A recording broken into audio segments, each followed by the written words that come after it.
यहाँ पर 1000 दिन से धरने की अगुवाई कर रहे बलबीर सिंह राणा जी, हंसराज राणा जी, यहाँ बैठे राजपाल जी, शमशेर सिंह जी, दिल्ली से आए हुए राज सिंह जी, करण सिंह जी और तमाम योद्धागण, विजय सिंह जी, खासकर मास्टर जी और तमाम साथी, सब साथियों को जोरदार जिंदाबाद।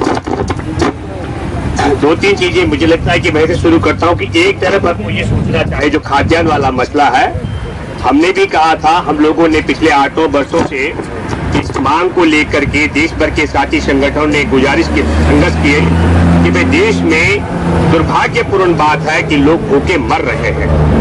क्या आजादी के 66 वर्ष बाद भी ऐसा कानून नहीं बनना चाहिए कि लोग भूख से न मरे?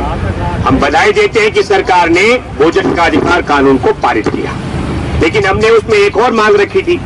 हमने कहा था सिर्फ कानून से कुछ नहीं होता है, भोजन पैदा करने की गारंटी भी होनी चाहिए। और भोजन पैदा करने की मतलब फसल पैदा करने की गारंटी तो कब हो सकती है? जब किसान खेती का काम फायदे का हो। और फायदे का कैसे रह सकता है? एक हमारे साथी संगठनों ने एक बैठक बुलाई, मुझे कहा कि भूपेंद्र भाई, छोटी जोत के किसानों की चर्चा के लिए हम एक पंचायत बुला रहे हैं और उसमें आप आना। मैंने कहा मैं नहीं आऊंगा क्योंकि मेरा समय खराब होगा। मैंने ये क्यों कहा? ऐसा नहीं कि मैं उसके खिलाफ हूं। जब आजादी के बाद देश में जो बड़ी जोत का किसान था उसकी भाई बांट हुई तो वो साधारण जोत का किसान रह गया, और जो साधारण जोत का किसान था उसके बंटवारे होते होते वो छोटी जोत का किसान आ गया, और जो छोटी जोत का किसान था वो खेतीहर मजदूर बन गया, और जो खेतीहर मजदूर था पहले वो आज माइग्रेंट लेबर है। तो हमने कहा जमीन की जोत का जो रकबा है इसने तो कम होना ही होना है, ये प्रकृति का नियम है। जिसके 4 बच्चे होंगे 4 में बढ़ जाएगा। एक बार जब हम लोग अभी यहाँ भाई राजपाल जी कह रहे थे कि ये पहली लड़ाई, ऐसा नहीं है। 1988 से आज 2013 में हम बात कर रहे हैं, हम लोग इस देश के अंदर एक कानून बनाने की मांग करते रहे एनएपीएम के साथी, इस देश के अंदर किसानों की जमीन लेने से पहले उनके पुनर्वास की व्यवस्था के लिए कानून बनना चाहिए। तो ऐसे सड़क में नहीं की होगी। युद्ध हुआ है, युद्ध में लोग मारे भी गए हैं। हमारे देश के अंदर किसान आंदोलन में 85,000 से ज्यादा लोग मारे गए, 85,000 से ज्यादा। अब कल्पना कीजिए, आप ये नहीं कहना चाहिए हमको किसी सभा में कि साहब जब मैं लड़ रहा था युद्ध उसी दिन शुरू हुआ। हाँ, युद्ध जो चल रहे देश भर में हमारे जनवादी साथी जान सकते हैं कि मैं कोई असत्य नहीं कह रहा हूँ। ये वो आंकड़े हैं जिनके मामले दर्ज हुए, जिनके मामले दर्ज नहीं हुए तो दूसरे हैं। उसका मैं एक छोटा उदाहरण आपको देता हूँ। जब दादरी पावर प्रोजेक्ट के विरुद्ध 7 जुलाई की घटना है, भैंस ने उठा करके गुंडे को मारा था और वो मर गया। एक टीवी ने, स्टार ने उसको दिखाया, उसको लपेटा पुलिस ने फटाफट।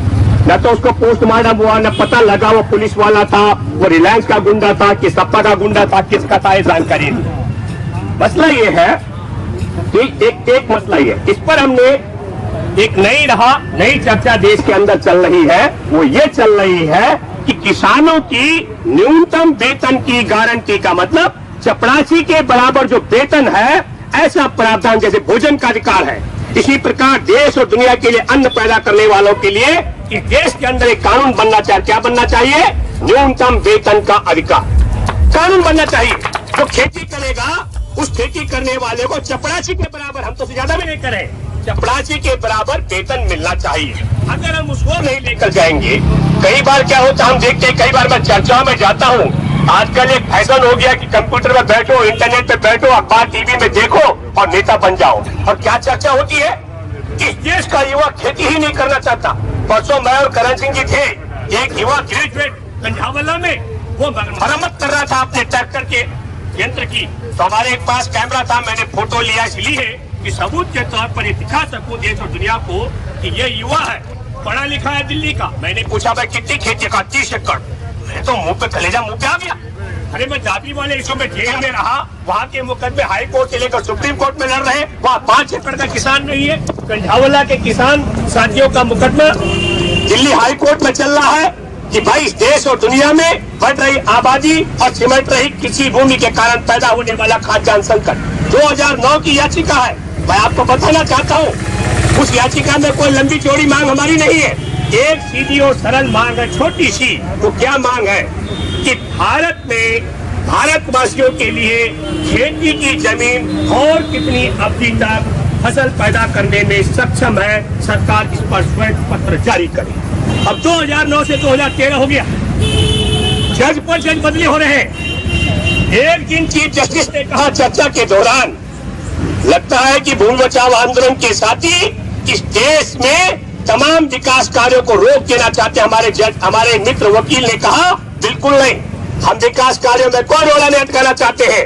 कहा कि जैसे श्वेत पत्र जारी हो जाएगा कि देश में और कितनी, ये सवाल हमने इसलिए उठाया कि रामायण काल से भी हजारों साल पुराना देश है। और हम दूसरी बात करें, दिल्ली अन्न का कटोरा था। खतरा इसलिए कह रहा हूं कि दिल्ली में 150 गांव के किसान भूमिहीन हो गए, कंक्रीट के जंगल में तब्दील हो गया। और इस अन्न के कटोरे का एक सिरा लगता था नैनीताल की तराई पे, जो बुजुर्ग किसान है वो जानते होंगे, मैं असत्य नहीं कह रहा हूं, और दूसरा सिरा लगता था पंजाब में जाकर के। आज अगर हम हवाई सर्वेक्षण कराएं तो पूरा यह अन्न का कटोरा उत्तरी भारत का कंक्रीट के जंगल में तब्दील हो चुका है। आजादी के बाद इस देश के जो बहुत पहले राजनेता थे, उन्होंने एक बात रखी थी, उन्होंने कहा था गंगा और जमुना के द्वार के बीच की जमीन का कंक्रीटीकरण नहीं होना चाहिए, यह उनकी सोच थी। उन्हें यह पता नहीं था कि हमारे देश में जैसे होता है ना वो कालिदास की तरह कि जिस डाल पे बैठे उसी टहनी को काटेंगे, ऐसे भी राजनेता आएंगे जो अपने और अपने वंशज और अपनी पार्टी के हित के लिए देश की फसल पैदा करने वाली कृषि भूमि को कंक्रीट के जंगल में तब्दील करेंगे। मैं आप सबों को बधाई देना चाहता हूं कि यहाँ पर आपने एक निर्णय लिया कि हमारे यहाँ खेती की जमीन को बचाने के लिए न केवल हमको एकजुट होना चाहिए, अभी तो ये तय हो रहा है। मैं फसल पर भी आऊंगा, मैंने एक आर्टिकल लिखा था 2 सितंबर को छपा। कितनी बड़ी ताकत है इस देश की आपको बताना चाहता हूँ। हम लोगों ने सम्मेलन किए, चर्चाएं की, वो तो रहाई।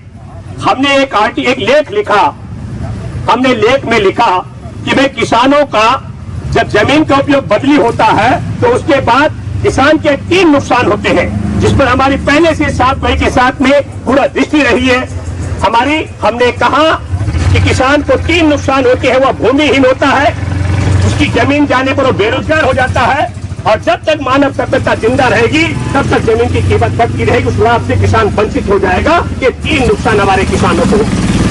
और जिसको सरकार जमीन देती है वो 3 लाभ कमाएगा। क्या लाभ कमाएगा? उस जमीन का मालिक बनेगा, उस जमीन के ऊपर कमाई करेगा और जमीन की स्वाभाविक बढ़ रही कीमत का लाभ अर्जित करेगा। हमने कहा यह अलोकतांत्रिक है। और ये नया कानून में यह प्रावधान शामिल किया गया था। उसके बाद राज्यसभा से वापस आया, कई हमारे दोस्त अच्छे लोग भी है राज्यसभा में, और तब सरकार ने नए कानून में क्या प्रावधान किया, यहाँ भी बैठे कई मित्र हैं, उन्होंने कहा भाई भूपेंद्र सिंह रावत बात तो बढ़िया करता है लेकिन ये कभी हो सकता है। मैं आपको बताना चाहता हूँ नए कानून में क्या शामिल हुआ। नए कानून में यह बात शामिल हुई है कि किसान को मुआवजा देने के बाद सरकार जब उस जमीन को आगे बेचेगी और उसमें जो लाभ कमाएगी उसका 40% हिस्सा दोबारा किसानों को मिलेगा। काश हमारी बात को देश के सभी किसानों की लड़ाई लड़ने वाले लड़ाकू लोगों ने समझ लिया होता, मान लिया होता, तो 100% बेनिफिट किसानों को मिलता। हमने आग्रह किया, हमारी ऐसी मजबूरी थी, ऐसी लाचारी, हम किसान आंदोलनकारियों से समर्थन के लिए हाथ फैलाते थे कि भाई हम आपसे भीख मांगते हैं, किसान लाभों का लोकतांत्रिक तरीके से बंटवारे की मांग करो। मैंने कोई व्यक्तिगत तौर पर नहीं कहा था। हमारे किसान साथियों ने लाठियां भी खाई है, जेलों में भी रहे हैं, कई मित्र हैं जो चले गए ऊपर। हमने ये भी कहा था हमें कोई नई बात भी नहीं कर रहे, इस धरती पर नहीं जो पैदा होता है वो अपनी मौत को साथ लेकर चलता है, ये साफ बात है। इसमें हम भी मानते संघर्ष का मसला है।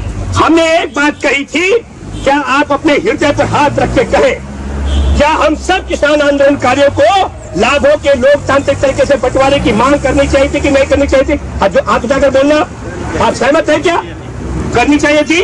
तो क्या मतलब होता है मैं किसानों की बात करूं लेकिन लाभों का बंटवारा देने के मामले में मैं चुप हो जाऊं, मैं कहूं कि एक ही बात सब कुछ दे दो। हमारे देश के अंदर हमारे एक मित्र आए नहीं, वो जगदीश जी, उन्होंने एक अच्छी बात कही थी, आप में से कईयों को याद होगा। उन्होंने मौलंकर हॉल के अंदर भी कहा था कि नेहरू जी ने एक पुस्तक लिखी थी और नेहरू जी के वंशजों को उस पुस्तक की रॉयल्टी आज भी मिल रही है।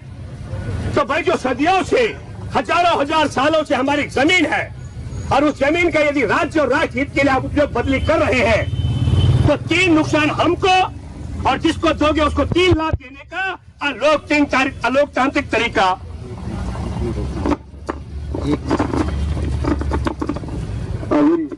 एक प्रस्ताव प्रस्ताव मैं यहाँ रखना चाहता हूँ। साथियों, हम सब संघर्ष कर रहे हैं। हमारी जमीन को जिस सरकार ने या जिस पार्टी की सरकार ने छीन लिया, हमारे मुंह आने वाला छीन लिया, और अभी नजदीक है देश में चुनाव, तो मैं ये प्रस्ताव यहाँ रखना चाहूंगा कि आगामी 2000 चुनाव में 2014 का जो चुनाव है उसमें जो है हम उस कांग्रेस पार्टी का राजनीतिक बहिष्कार करते हैं और उसको धूल चटाने का कार्य हम करेंगे। जो साथी इस प्रस्ताव के समर्थन में हैं तो अपने हाथ खड़े कर दें। किसान विरोधी सरकार को देश से भगाओ, किसान विरोधी सरकार को बाहर का रास्ता दिखाओ, किसान विरोधी सरकार को बाहर का रास्ता दिखाओ। तो दोस्तों, एक बात जो हम सब लोग भी आपस में तय नहीं कर पाए, मुझे लगता है तय का मतलब हमारे अपने आत्मा में, अपने में इतना आत्मविश्वास हम कायम नहीं कर पाए कि भाई किसानों को 3-3 नुकसान और जिसको जमीन जाए उसको 3-3 लाख क्यों। अगर इतनी सी बात पर हम सब एकजुट हो जाते तो मुझे लगता कि ये बात हमने क्यों कही।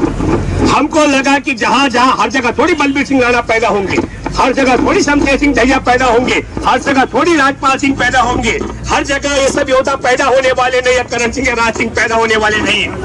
इसलिए हमने कहा कि जब जमीन खींची ही जानी है, जमीन को लूटा ही जाना है, जमीन किसान के हाथ से हड़पी ही जानी है, तो ऐसा कोई तरीका हमको निकालना पड़ेगा कि किसान की यदि जमीन जाए तो किसान के वंशजों को कभी नुकसान न हो। तो हमने क्या कहा था, हमने एक साधारण सी बात की। हमने कहा जमीन के ऊपर अगर कोई उद्योग लगाता है तो जो उद्योगों में कमाई करे वो उद्यमी और उसके वंशजों का, व्यापार करता है व्यापार और व्यापारी के वंशजों का। अगर कोई अपना घर बनाता है तो उसकी वंशवृद्धि, उसके पोते पर पोते उसके लिए, हमें उस पर कोई हिस्सेदारी नहीं चाहिए।